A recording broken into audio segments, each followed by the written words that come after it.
खुदावंद यसुह मसीह जिसका फरमाना है कि आसमान और ज़मीन का कुल इख्तियार मुझे दिया गया है, उसी के नाम में आपकी सलामती हो।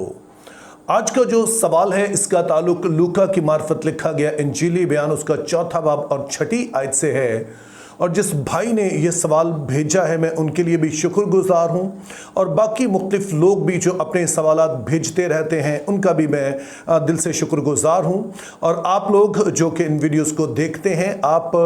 इन पर कमेंट करते हैं, लाइक करते हैं, अपने फैमिली फ्रेंड्स के साथ शेयर करते हैं, मैं आप सब के लिए भी खुदा का शुक्र अदा करता हूँ। तो आज का सवाल दरअसल है क्या, तो आइए उसके लिए पहले हम लूका 4 बाब और उसकी 6 आयत पढ़ते हैं, जिसमें कुछ यूं लिखा है,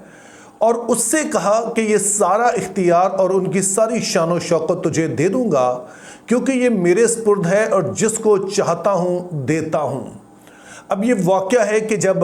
रूहुल कुद्स की कुदरत में, उसकी रहनुमाई में खुदावंद यसुह मसीह बियाबान में जाते हैं ताकि इब्लीस से आजमाए जाएं, और उन्हीं में से एक आजमाइश ये थी कि इब्लीस उन्हें एक ऊंचे पहाड़ पर ले जाता है ताकि वो दुनिया की तमाम जो सल्तनतें हैं, शान व शौकत हैं, उन्हें देख सकें। और फिर वो खुदावंद यसुह मसीह से कहते हैं कि ये सब कुछ मैं तुझे दे दूंगा अगर तू मुझे सिजदा कर दे। और जैसा कि इस आयत में हमने पढ़ा तो उसका दावा ये है, इब्लीस का दावा यह है कि ये चीजें मैं तुझे दे सकता हूं, उसका सबब यह है कि ये सब कुछ मेरे स्पुर्द है। तो अब यहां पर 2 सवालात पैदा होते हैं। पहले नंबर पर कि क्या इब्लीस यहां पर सच बोल रहा है? क्या वाकई ये सारा कुछ, दुनिया की सारी जो शान व शौकत और जो बादशाहतें हैं, ये सभी कुछ उसके कब्जे में है, उसके इख्तियार में है? और अगर ये बात सच है तो फिर दूसरा सवाल यह है कि उसके पास ये इख्तियार कहां से आया? तो जहां तक पहले सवाल का ताल्लुक है कि क्या यहां पर इब्लीस झूठ बोल रहा है या सच बोल रहा है, क्या वाकई दुनिया की ये सभी सल्तनतें, ये सारा जो कुछ है, जो उसकी सारी शान व शौकत है, वाकई क्या ये इब्लीस के कब्जे में है, उसके सपुर्द है? तो इसका जवाब है कि बेशक बाइबल मुकद्दस हमें ऐसा ही बताती है। और ये वाहिद आयत नहीं है जो अभी हमने पढ़ी जहां पर इब्लीस इस बात का दावा करता है, बल्कि बाइबल के मुसन्निफीन खुद भी इसी बात का इजहार करते हुए नजर आते हैं। मिसाल के तौर पर जब हम यूहन्ना का इंजीली बयान पढ़ते हैं तो वहां पर 3 आयत में इब्लीस को दुनिया का सरदार कहा गया है। यानी कि यूहन्ना की इंजील 12 बाब उसकी 31 आयत, 14 बाब उसकी 30 आयत, और फिर 16 आयत और उसकी 11 आयत। और इन तीनों में हम देखते हैं कि इब्लीस के बारे में ये कहा गया है, खुद यसुह मसीह फरमा रहे हैं कि वो दुनिया का सरदार है। और अगर हम 14 बाब उसकी 30 आयत पढ़े तो वहां पर यसुह मसीह कहते हैं कि अब दुनिया का सरदार आता है, जो कि इब्लीस के बारे में कहा जा रहा है, और उसका मुझ में कुछ नहीं। जिससे यसुह मसीह की मुराद यह है कि चूंकि मैंने कोई गुनाह किया नहीं है, तो इब्लीस का जो इख्तियार है, उसकी जो ये सरदारी है, सिर्फ उन लोगों पर है जो गुनाह करते हैं। और चूंकि मैंने कोई गुनाह किया नहीं है तो इसलिए मुझ पर उसका कुछ इख्तियार नहीं है, मुझ में उसका कुछ नहीं है जिस पर वो दावा कर सके कि ये उससे ताल्लुक रखता है। तो अभी तक हमने देखा कि मुकद्दस लूका का फरमाना है कि इब्लीस ने यह दावा किया। यूहन्ना खुद इब्लीस को दुनिया का सरदार कहता है। और इसके बाद जब हम 2 कुरिन्थियों का 4 बाब और 4 आयत पढ़ते हैं तो उसमें मुकद्दस पौलुस भी कुछ ऐसी ही बात कहते हैं। और उनका कहना है कि वो लोग जो कि गैर ईमानदार हैं, जो यसुह मसीह पर ईमान नहीं रखते हैं, उनकी अक्लों को इस दुनिया के खुदा ने अंधा कर रखा है। तो इससे मुकद्दस पौलुस की मुराद यह है कि अगरचे के खुदा ताला हैं जो कि इस कायनात के खालिक और मालिक हैं और वही खुदा कहलाने के हकदार हैं, लेकिन वो लोग जो कि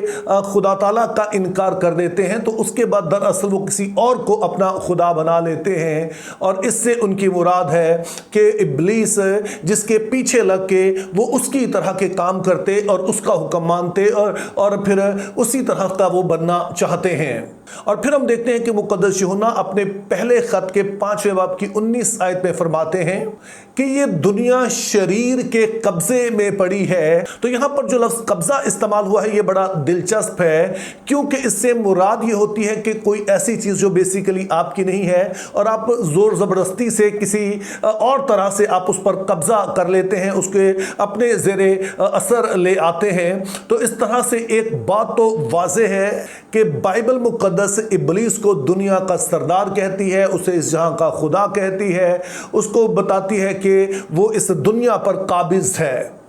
تو اب ہمارے لیے اگلا سوال پیدا ہوتا ہے کہ اگر واقعتاً ابلیس کا یہ ان ساری چیزوں پر قبضہ ہے اور دنیا کی یہ سلطنتیں اور اس کی شان و شوکت واقعی اس کے پاس ہے، جیسا کہ وہ یسوع مسیح سے کہتا بھی ہے، تو پھر اس کے پاس یہ سارا اختیار آیا کہاں سے؟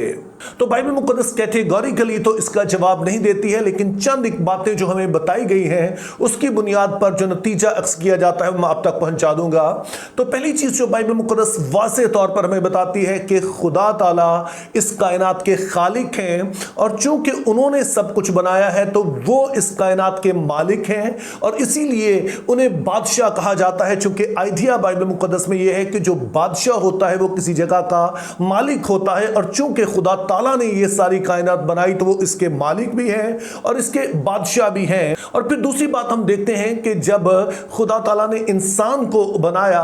تو اس کے بارے میں کہا کہ آؤ ہم انسان کو اپنی صورت اور شبیہ پر بنائیں تاکہ وہ زمین پر جو کچھ بھی ہے وہ اس پر اختیار رکھے۔ اور پھر جب اسے بنا دیا، آدم اور حوا کو بنا دیا،